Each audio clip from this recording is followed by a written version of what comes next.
जयश्री राधे। आनंद आशुलिपि पत्र का अंक 4, प्रतिलेखन संख्या 7, गति 120 शब्द प्रति मिनट। प्रारंभ करें। अध्यक्ष महोदय, आपने शायद सुना होगा कि हमारे देश के कुछ भागों में हिंसा की घटनाएं हुई हैं।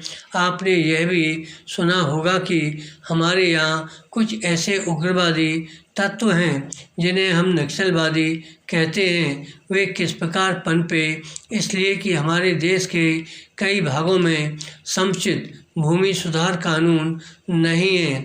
जहाँ ऐसे कानून है भी, वहाँ उनका परिपालन ठीक से नहीं हो रहा है।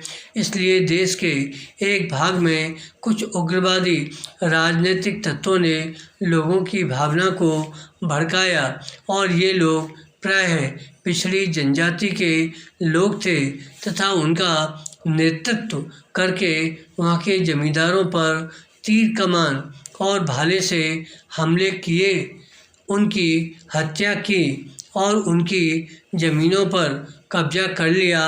अब काम करने का एक तरीका यह भी हो सकता है लेकिन एक और तरीका यह है कि हम देखें कि अन्याय हो रहा है और इसलिए ऐसे कानून बनाएं जिससे एक व्यक्ति के पास अमुक मात्रा से अधिक भूमि या शहरी संपत्ति आदि न हो।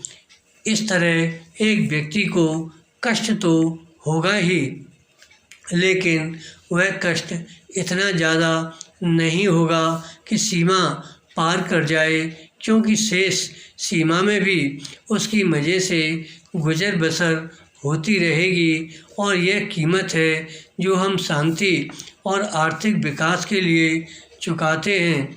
और हम सब जानते हैं कि इस देश तथा अन्य देशों का यह अनुभव है कि जब जनता को समान रूप से अवसर उपलब्ध होते हैं तभी समाज सुदृढ़ बनता है और ये तनाव कम होते हैं।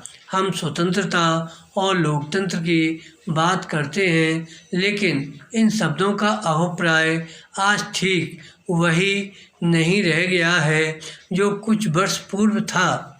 उदाहरण के लिए, जब लोकतंत्र का पहले प्रयोग आरंभ हुआ तब उसका यह तात्पर्य नहीं था कि सभी को अधिकार प्राप्त हों।